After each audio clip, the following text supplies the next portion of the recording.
Good morning. Welcome to day 34. 34. Who would have thought I made it past a month?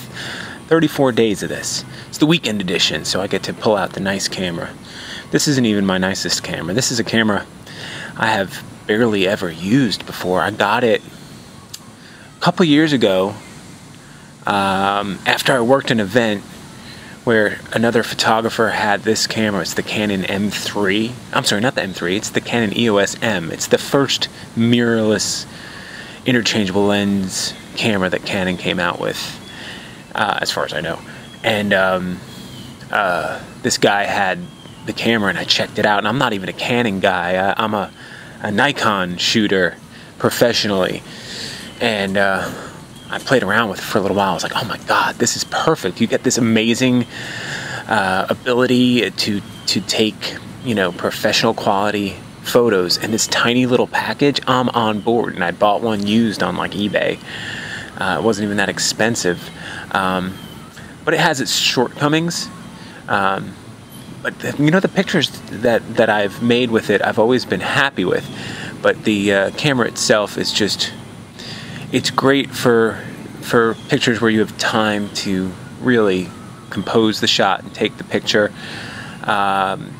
especially of people, which a lot of my work that's perfect for. But the idea of having a small compact camera to take pictures of people with kind of the reason why you'd want this small mirrorless camera is to be kind of a fly on the wall. You want to be quick. You want to be you don't want to be pointed out as a photographer. You want to be anonymous. And one thing that this particular version of the camera doesn't do all that well in those situations is capture focus. But I do like it. But the reason why I barely have ever used it is soon after I got this, I discovered the whole Fuji mirrorless line of cameras, and I bought a used XT1 online shortly after it came out. I got like a weird deal. Like, they were very hard to come by new, and somebody was selling a used one for a couple $100 cheaper than they were new, and it was basically brand new. It didn't even look like it had ever been touched. Maybe someone used it in a review video or something like that and then just sold it. Who knows what the history of it was, but I got it, and I friggin' fell in love with that whole system. So I have a ton of Fuji lenses. I have 2 Fuji cameras, and I rely on them for more work than I do with my Nikon. My Nikon I use specifically for studio work, or for really, high-end paying commercial work. But for everything else, I'm with those Fujis all day long. They're just small. The image quality is on par with professional DSLR lenses, and it gives me that anonymity that I desire when I'm shooting a gig. So yeah, cool beans. But guess what the Fuji stinks at? Until, from what I hear now, but the previous generation of all the Fujis, it stinks at video. It's just not. They look no better than what you get from your iPhone as far as the quality of the video. They're not. They've got rolling shutter issues. It's just not great. But this camera I found from doing this vlog, I've brought it back from the depths of my drawer of old gadgets. I think the video looks really good on it. It has its shortcomings, but it also has an audio jack, so I can put my little microphone, my little lav mic, and use that as a microphone on this thing, and it works great. So yeah. Okay. Wow, I didn't know I was even going to talk about cameras. How exciting. Whew. Anyway, what I really wanted to talk about, shifting gears. Is that how you shift gears? I don't know. I don't even know how to drive stick. That's how lame I am. This rental car I have has paddles for shifting gears, and I tried messing with it once, and I found myself driving through my neighborhood, like, revving up the engine, and I'm like, I don't know how to get out of this. Just put it right back into automatic mode. Sorry. I grew up in New York. I didn't have my driver's license until I was in my 20s, because I didn't need it. Anyway. Shifting gears, whatever. I think there's like a clutch involved or something. I don't know. Somebody out there is going like, you pussy. Anyway, I think we're going to shift gears and talk about something a little bit more serious. It's not that serious, but it's very serious. We're talking about life in the world. And the only reason I'm bringing this up is because my car, which decides to play whatever audio source it deems necessary at the time, just randomly plays the same song every time that I'm not listening to.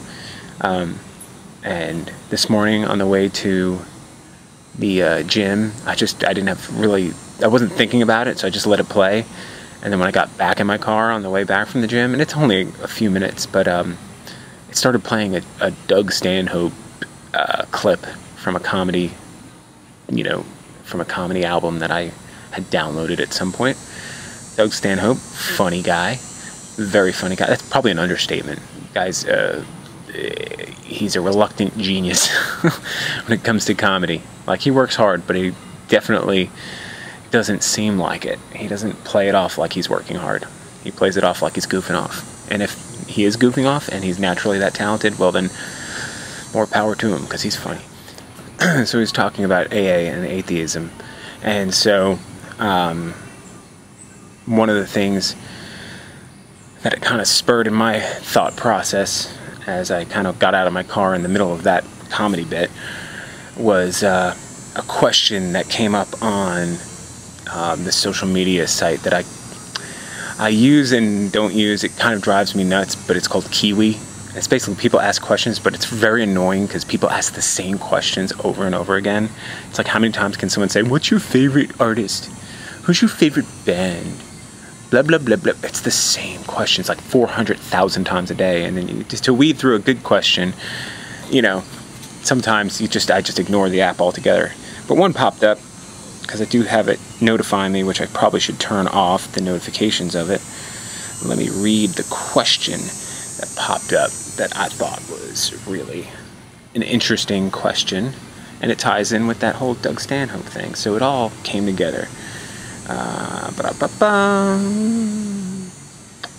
Alright, so the question is, why do people believe that holy books were written by a god when they were written by men?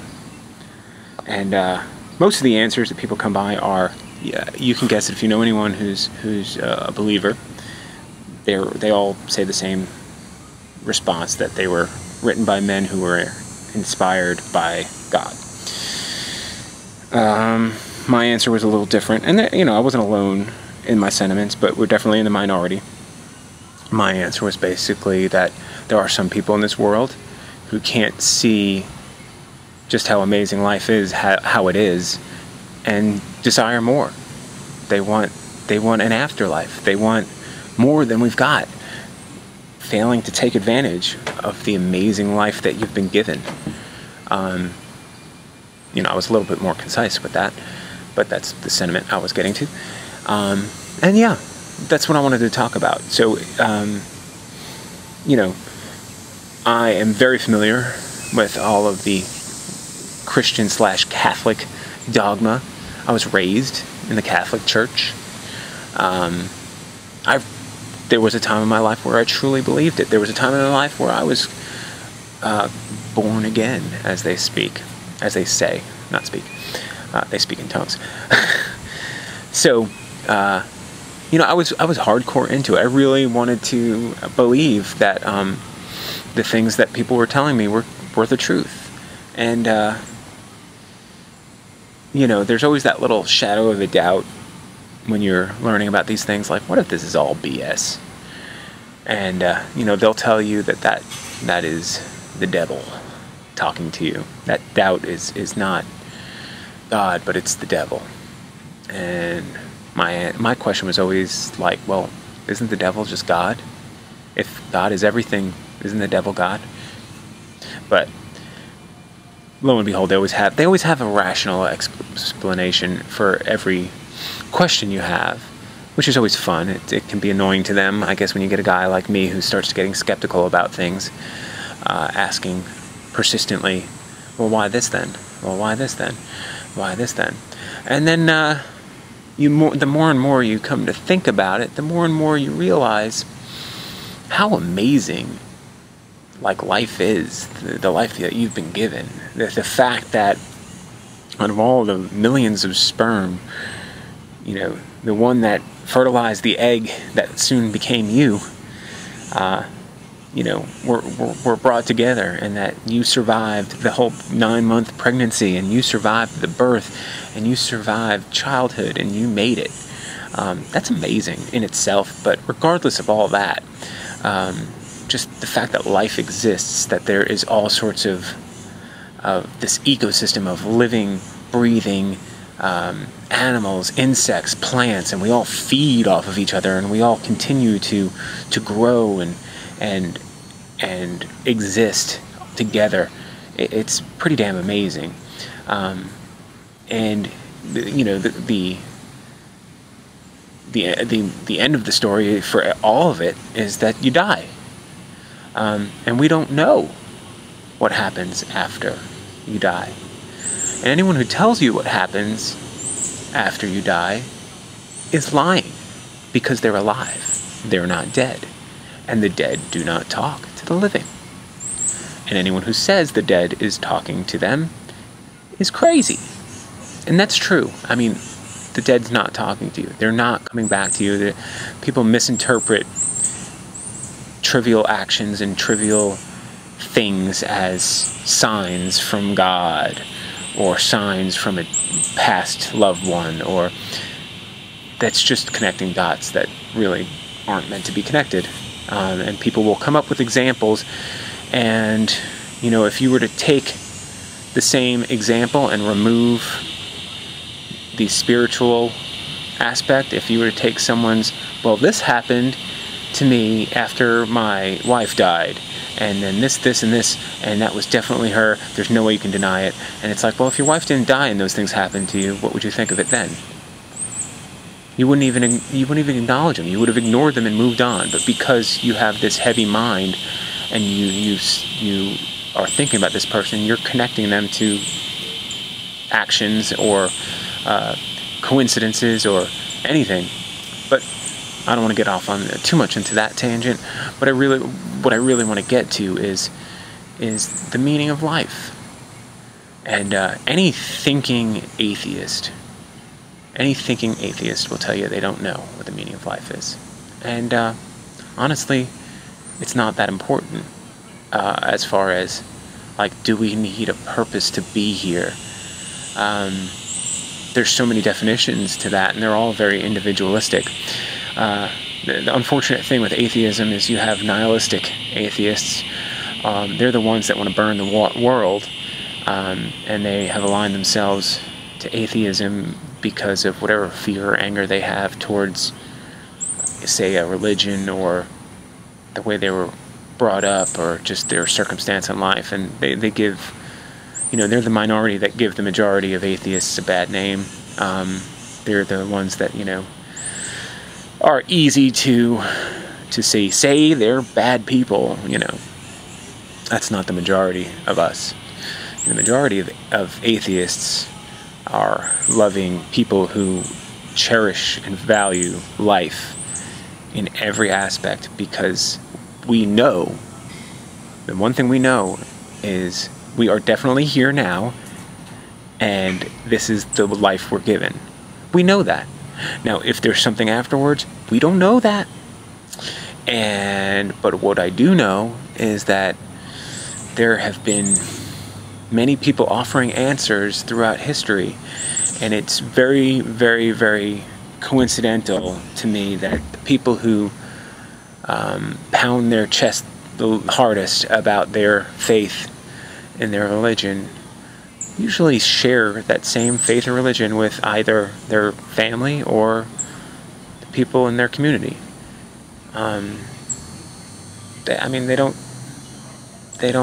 They haven't discovered this on their own. It was kind of just, they were raised with it. Now, there are people who convert religions, and there are people who discover different forms of faith, And you know what? When you meet someone like that, those are the people that can rationally discuss their religion because they've put thought into it. And they believe it, they've chosen it. It wasn't forced upon them. For whatever life circumstances, they've sought out an answer and they found something that works with them. And I love those people because you can give them a different opinion and they don't shut you down because they understand what you're going through because they went through it in their path to find their religion. But the majority of people, when it comes to their faith, it's the faith of their parents. It's just the way they were raised.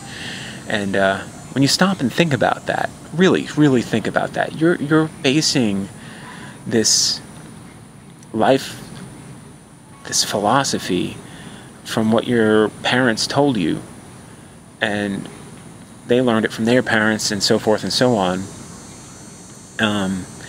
And some of those philosophies, especially in today's times, with all the information we have, with all of the knowledge of each other we have, some of those philosophies are archaic and just morally wrong.